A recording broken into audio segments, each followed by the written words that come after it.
With Kinbaith and his forces subdued, the next objective that lied ahead of us was Genanoa Castle. Before heading straight onward, we returned back to our home base, to finish off some arenas we failed to complete earlier, as well as starting Du's arena, and it took a while to complete the first round as you might have guessed.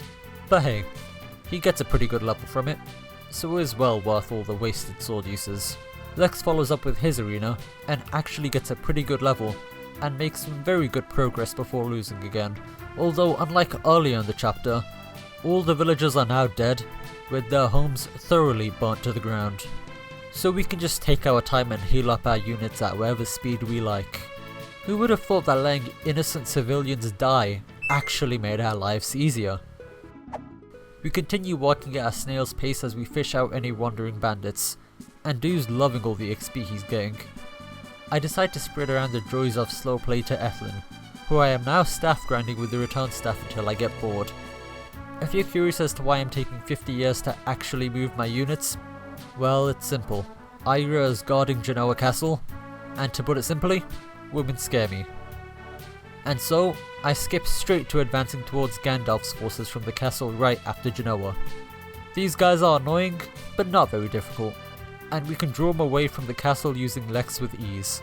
Since we've had to face Kinbaith twice on top of the grinding we did beforehand, these guys are of little consequence to our journey of accidental world conquest. One of their archers managed to land a 13% hit on Du, but again, these guys suck, and thus, we have nothing to fear except for that scary Asian lady next door. However, I fear that a curse may have been put on me, as Du gets hit by a 13% hit again, and then right after this, Nourish manages to do the legendary combo which makes all three of his fans' knees collectively tremble, as he procs his critical skill, and then a cost, and then crits off said cost proc. So yeah, this obscenely strange and overkill luck has definitely borne me on the edge of my nerves, and then, that's when it happened. Since I accidentally left the already weakened Du in range of an enemy archer with a 33% hit, and then, he misses. I'm still not convinced that I'm not cursed, but hey, I won't complain about having one of my units cheat death.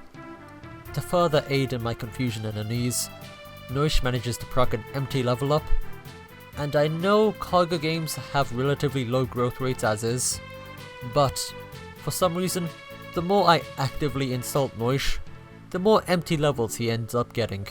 After clearing the latest batch of enemies, I retreat back to our home base and get Ephlyn some more XP. And then, I also accidentally proc a lover's conversation. For those of you who didn't know, you can actually trigger conversations between lovers, if they both enter the home castle at the exact same time. The only issue is that no one retreats their units all the way back to the home castle, unless they're already doing incredible levels of slow play. But anyway, I digress. With some suspiciously good RNG from the critical skill, Ephlyn manages to pass through a decent portion of the arena, and I continue staff grinding her to level 20. For those of you wondering where we get the money for all these return staff uses if we let all those villagers die, well, it's simple. Du has been exclusively trading all his gold to Ephlyn after every successful theft he commits, so we easily have enough funding to keep up the trading. With enough turns spent spamming staves, Ephlyn finally reaches level 20, and gets a pretty sweet level as her 20th, might I add. And after God knows how many turns, we managed to get Ephlyn as our first promoted unit. And boy does she get a lot from this promotion. She gets a massive 6 points to both strength and defense, as well as a +1 to her movement. And with her silver sword that she stole off Sigurd, we're more than ready to take on the first enemy castle of chapter 1.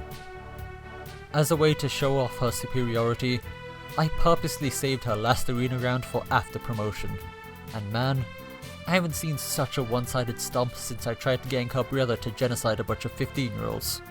Now despite all this big talk, I'm still very much scared of women, and thus, I skip past Ira once again, and instead go mug Gandalf with Du, who's having some insane RNG with his levels. I'm starting to think you guys weren't joking when you called him the Du, and he's actually unironically that guy. We then proceed to 1v1 Gandalf using our freshly promoted Ephlyn, and after a couple of rounds of combat, she manages to proc a lover's crit, and then further proves how based troubadours and female paladins are in this game. She only gets 1 measly point to HP from a level, but she does take Gandalf's skill ring from his dead corpse, which will greatly assist in furthering the frequency of her critical procs. With the incredible high we're currently riding on, I decide to finally approach a woman. Lex once again offers himself up as bait, which he'll be doing quite a lot going forward since Arden kinda...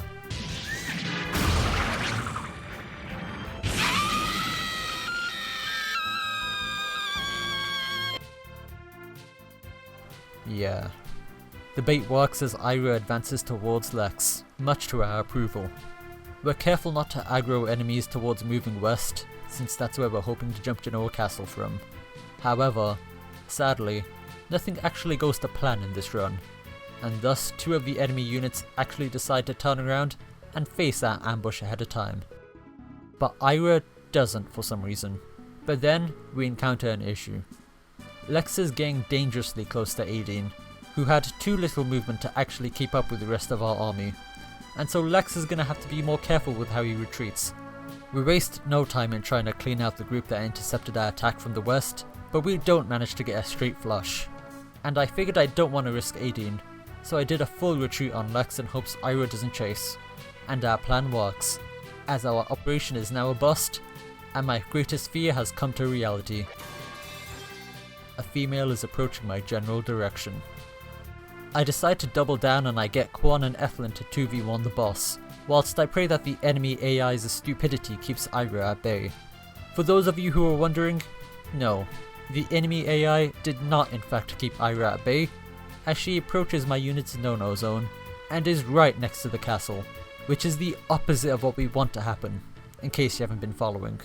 The reason I'm scared of Ira isn't just because she's a woman, but also because she has the Astra skill, and with how much of a double-edged sword the RNG in this game is, and all the strange and uncomfortable experiences I've been having with this game's RNG so far, I am not gonna try and roll that dice. With the danger at an extreme high, Ephlyn manages to put the skill ring to good use as she clutches up with a lover's crit, finishing off the boss and cantering herself to safety. With this, all that's left to do is to make contact with the enemy castle, and since Ira is being manga accurate and once again chases Lex, we can finally seize Genanoa Castle after an incredibly long and undocumented number of turns.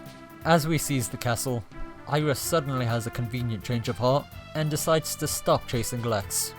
And a neat little cutscene plays up north where Elliot attempts to sneak attack our home castle, which is completely irrelevant to us, the player, for reasons which will soon be clear.